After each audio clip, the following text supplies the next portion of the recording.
Downtown Springfield is filled with historic buildings with fascinating stories. We're going to discover a few of those right now on Building Stories.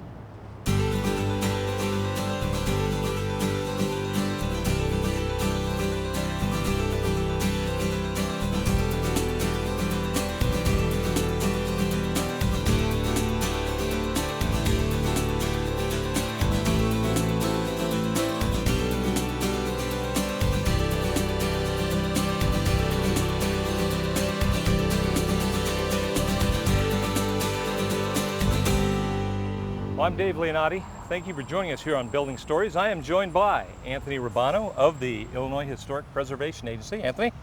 Hey, Dave. Good to have you here again. And let's talk about the Building Stories. This is sort of an offshoot of the Pied Piper Tours, which you do. Mm-hmm. The Pied Piper Tours is sort of a series of walking tours that I volunteer to do. Downtown Springfield Incorporated, the sort of downtown advocacy group, organizes them, and the first Wednesday of the month from May through October, we just sort of walk around a different route around the downtown and talk about the buildings we come upon along the way. We usually have between 70 and 130 people, so it's great. Slightly more than we have here right now. But That's great. You know, any number of people listening about buildings is fine with me. So That's right. This sort of will look at buildings that we have discussed on previous walking tours and Excellent. taking a look at them in a slightly different way. Well, why don't we do this? Since we are at the old state capitol, but we're on Washington Street, let's talk about this building right now. Absolutely. This is really quite a wonderful structure. The building itself was constructed in the early 1970s, completed in about 1973-4. Took a little while to do. But it's an outstanding example of a type of architecture that we call modernism. It was done by Skidmore, Owings & Merrill, a very important, very large architecture firm that had offices in New York and San Francisco, but was based in Chicago. And this building, from what we've been able to tell, came out of the Chicago office in the early 70s, and this was an office that had just completed the John Hancock building. The Sears Tower was on the drawing boards at the time that this building was being drawn. So this has some pretty important siblings as well, architecturally, around the state, buildings of national significance. But this building itself is very much stylistically related to those larger buildings, even though this is only 5 stories high. The kind of architecture that it's presenting really was felt around the world, and Skidmore, Owings & Merrill was one of the firms that really championed this kind of modernism. We could call it today sort of corporate modernism. It was architecture that was extremely severely designed, very much without any ornament, at least ornament that we would sort of... Flat planes, exactly, real simple geometry. And when we look at the building, we notice that it's a very restrained palette of materials. We have granite, which is not a cheap material to purchase. Not at all. Glass, and then metal, aluminum. And it's the way that the materials are sort of brought together, very much expressing the skin of the building. These materials aren't sort of vying for your attention. They're creating a very smooth plane. And the architects took great pains to detail everything so that the window frames and so forth all were very even on the building. So what we notice is the wonderful mass of the building as it sits on the street. And also the structural grid of the building is plainly visible in the granite. Mm-hmm. And then the glazing in between the frame is, of course, where the offices are. Yeah, it's very highly ordered. It's very highly ordered, and Skidmore, Owings & Merrill was really adept at creating buildings that are deceptively simple. I mean, they took great pains to make sure that all of the different materials and details were exquisitely worked out. It just didn't look like this by accident. They were laboring over getting it to look this deceptively simple. The other buildings that they've done in Chicago, like the Sears Tower, also have very smooth skins. Right. It's about the mass of the building, sort of communicating the power of the corporation that commissioned it. Right. And these buildings, although there have been a lot of sort of lesser imitators in the intervening years, still stand up to scrutiny, in my opinion. It's still so exquisitely done and of such high quality of materials that it really sort of deserves our attention. Right. The interior is also quite wonderful. This giant atrium in the center of this building, it's sort of a corporation giving over a part of its building to this sort of quasi-public space. Very much announcing the corporation as a major benefactor, and that was sort of the atmosphere in the 1960s and 70s when corporations sort of had this global aspiration and really sought to communicate their economic power through their architecture, just as corporations had done earlier in the 20th century, but with an entirely different palette of materials and architectural style, and it still holds up today. Right, and it's also, I think, for people who come down here, it's very large, a half a block or more, so it claims a larger piece of the boundary around the old State Capitol Plaza. It's a very, I wouldn't say domineering, maybe too strong a word, but it is very strong in its presentation. It sort of walks an interesting balance between just sort of overt power and a sort of subtle expression of its presence. Because it does have this mass, it does have a weight on the north side of the square, but these structural bays are so big that it just, it's sort of restraining itself to sort of communicate that sort of power, but in such a subtle way as to almost be sort of paradoxical. I mean, it really is taking pains to present itself in a very impressive way, yet sort of pull back so that it's not so domineering on the square. Yeah, and one of its elements too, Anthony, is it has carved out the retail level, which to make it match, even though it's in a contemporary envelope, but still to respect that the first floor level and keep it in sort of a similar scale and a recess that helps you welcome it in. Sure, this sort of pulling back of the first floor area behind the structure gives it sort of an arcade to the street, very sort of welcoming to the pedestrian that's walking along the street. It just doesn't slam itself against the sidewalk and be very sort of alienating. Harsh, right. It invites one to come through the very large doors and into then this great interior atrium. So there is subtlety here in this composition. Very good. Well, I tell you what, let's go from the INB to a building right next door. How about that? Absolutely. Sounds great.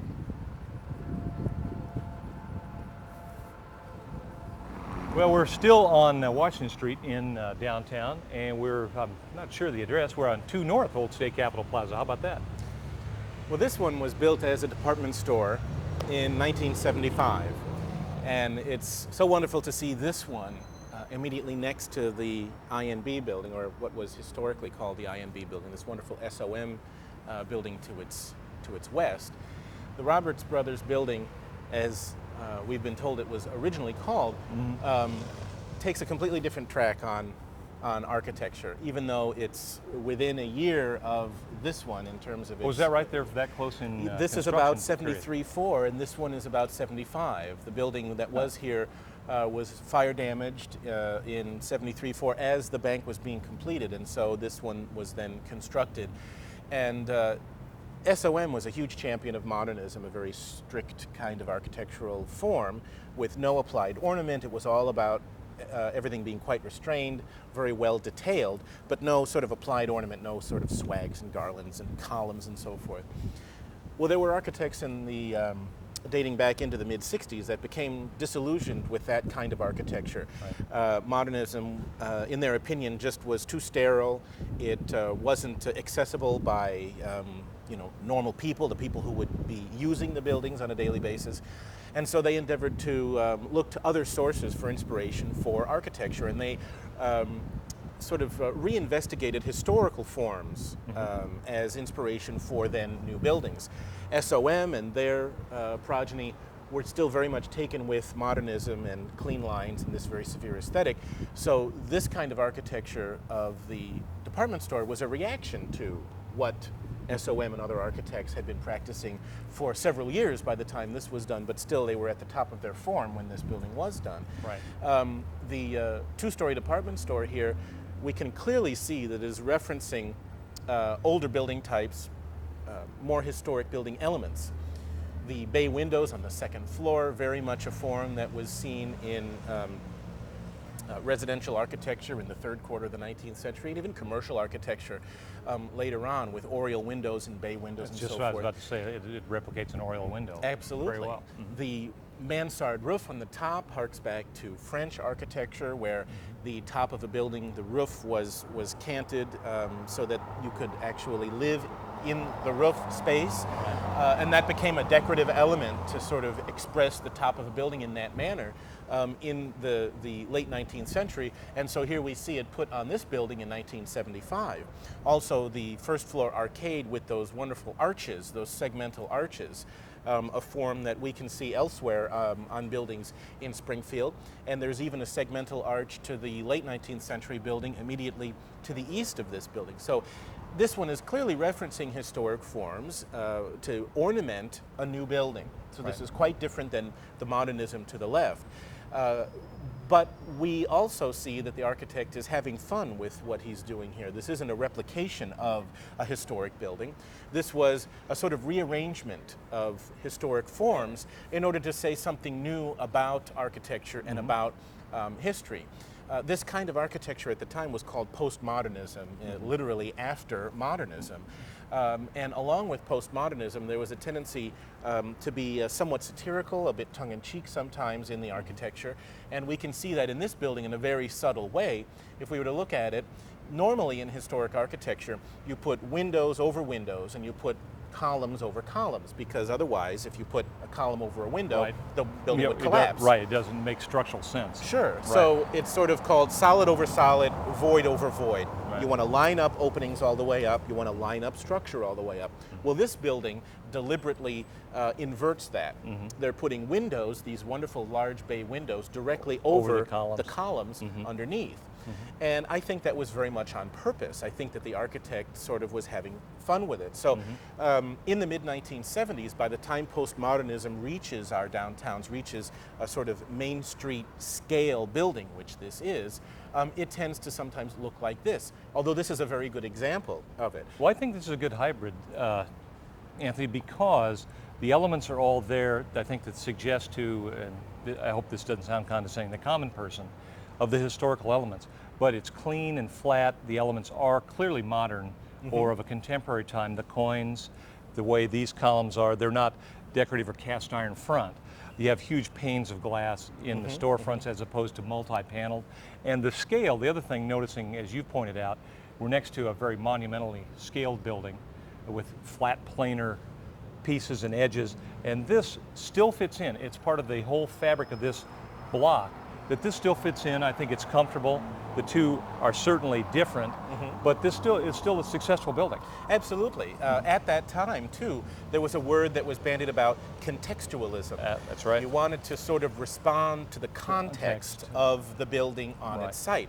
And so I think that this really was a conscious effort to fit in, yet still be a new work of architecture that couldn't be confused with a replication of an old one. Right. And it still had new things to say. It still, I think, was embracing that kind of somewhat satirical aspect of postmodernism, but very much on purpose, and reusing historic forms in order to sort of have a commentary on what architecture was in the mid-1970s.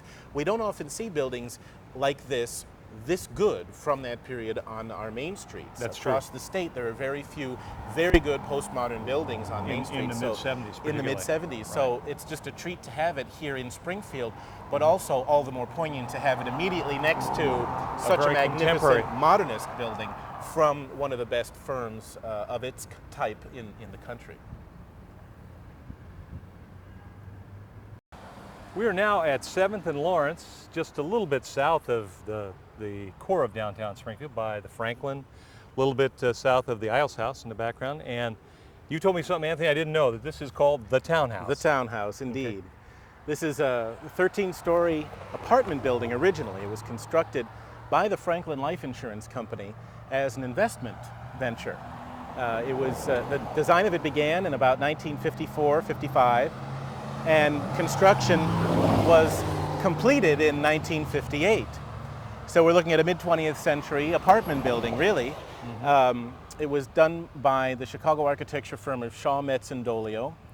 very large architecture firm that had a wide range of services that it offered.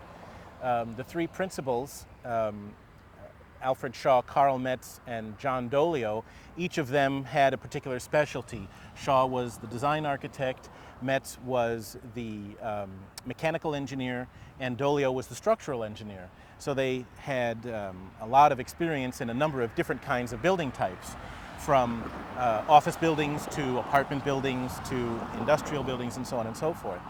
They had quite a good market in residential towers, especially on the north side of Chicago on the Gold Coast. Right. And they did many of them. They are still there.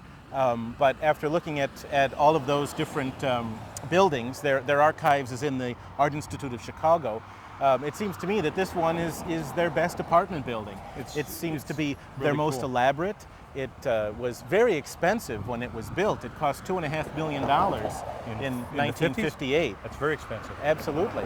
It was funny that the budget sort of kept rising as the project continued. It started at $1.5 million, went to $2 million, and ended at $2.5. And that just sort of is a testament to the quality that Franklin Life wanted to build into into the project in an area of town that at the time had sort of fallen slightly on hard times. Mm-hmm. This was Aristocracy Hill historically, and the Franklin Life Insurance Company had been in this location since about 1913 or so, and had periodically constructed additions to its building. So it had a substantial investment in the neighborhood, and it wanted to continue its investment by constructing an investment quality property, a rental property, very close to its headquarters. They originally thought that it would house executives from the company, and Charles Becker, the president at the time, wanted the penthouse in the building, the very top floor. The oral history of one of the oral histories of the building says that he wanted to live in a penthouse, but there weren't any penthouses in Springfield, so he built the building just so he could have a penthouse on the top of it. But whatever the reason, it's a stunning structure that really was lavished with money and with luxury. The columns on the first floor were originally all Carrara marble, white Carrara marble. Behind them, there's a beautiful arcade of aqua glazed bricks. The building itself is sheathed in limestone. The interior of the building, the lobby, is just tremendous and quite elaborate, with veined marbles, cast brass fixtures that were custom designed for the building, terrazzo floors and so forth, and the building even retains some of its original furnishings. Oh, really? By really quite beautiful modernist furnishings in there as well. So the building has an importance to the firm because it was a wonderful design of theirs, of Shaw, Metz, and Dolio, their most sort of fully realized residential building. Mm-hmm. It's important because of its connection to Franklin Life, which was a major employer and economic force in Springfield in the 20th century. And also to the neighborhood. It's important because of the quantity of units that were in the building. It's 87 units are in it right now. And it's important architecturally just as an excellent example of mid-20th century design. It's modernist. It has very clean ribbon windows, very cleanly designed. There's vertical rises of balconies around the building that turn your eye around the corners of the structure as it goes. And the building is sort of composed of three interpenetrated volumes that are best viewed from the northwest. And you could see them rise and sort of turn on a hinge. It's sort of a big L-shaped structure. So it has a rather complex massing to it, also unusual for the work of Shaw, Metz, and Dolio. So for all of these reasons, and the fact that it survives to us in remarkable condition. Yeah, I mean, very intact. Very intact. The Condo Association and the maintenance people are remarkable stewards to the building, and it just is to their credit that it has worked out so beautifully. It's just a fantastic example of so many of these components of history, quite a significant building.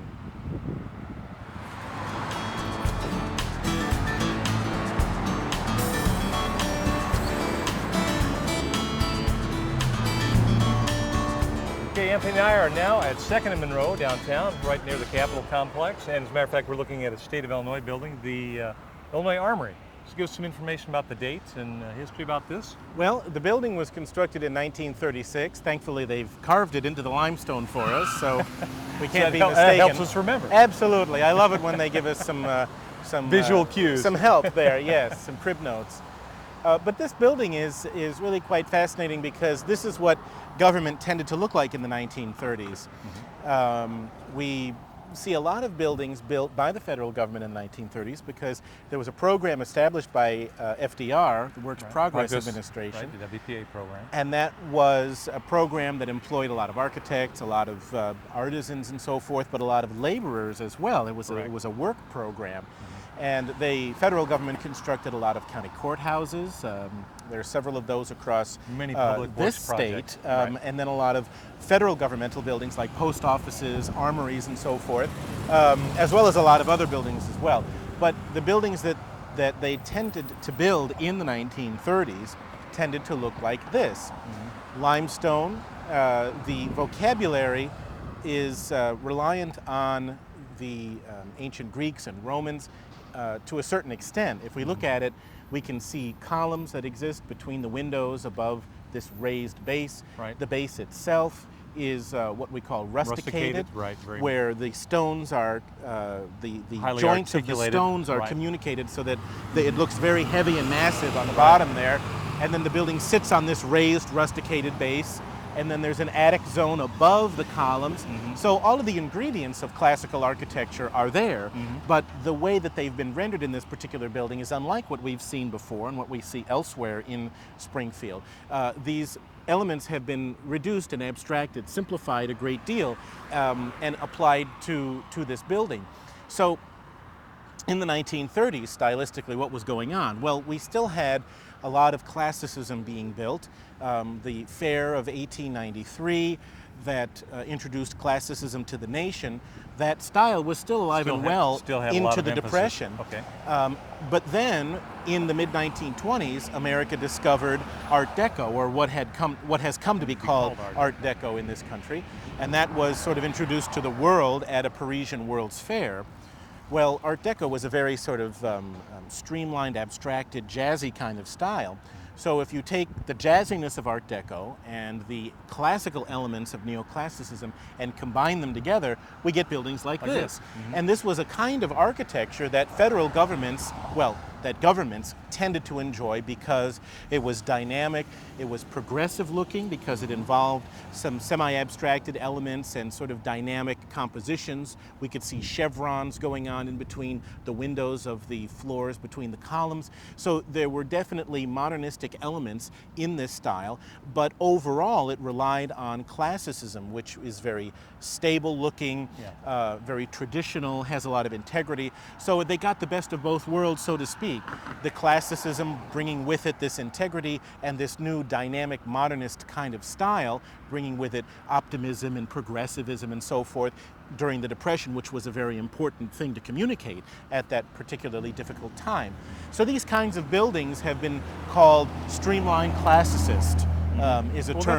That's a good one because when you look at this building, Anthony, from what we've looked at before, this doesn't have the level of ornament, and its edges and lines are a little more clean, even though it does rely on the symmetry and the geometry of classicism, classical architecture, but it is a little, I guess, leaner. Would that be the word I want to use? Sure, leaner.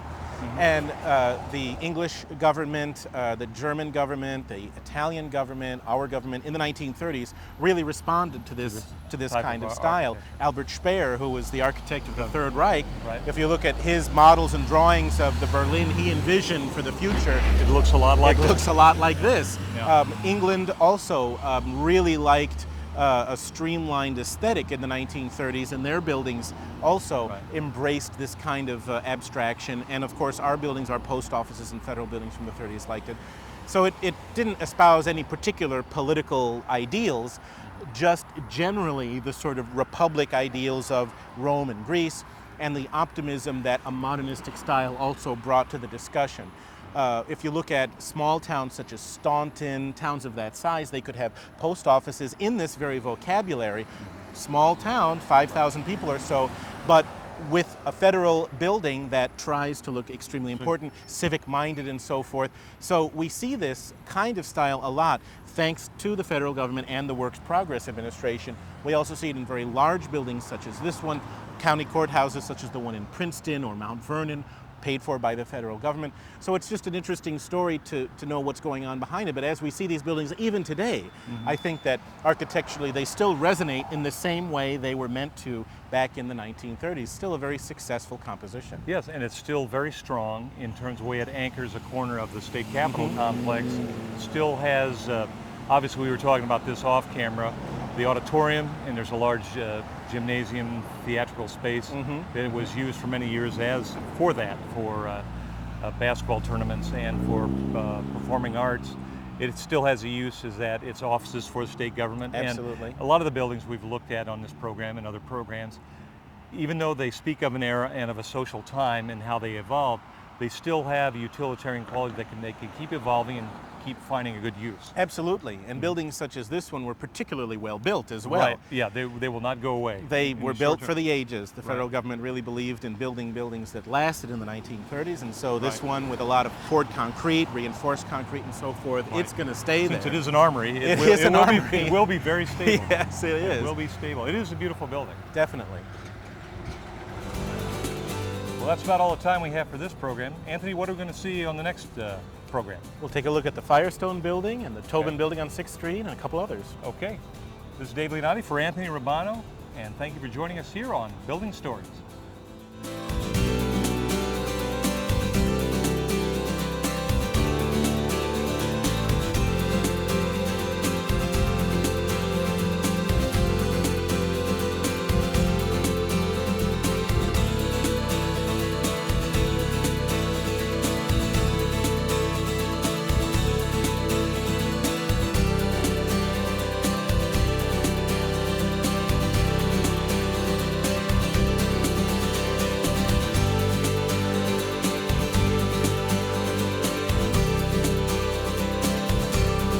For a copy of the program you've just seen, send $19.95 for VHS or $24.95 for DVD to Network Knowledge, P.O. Box 6248, Springfield, Illinois 62708.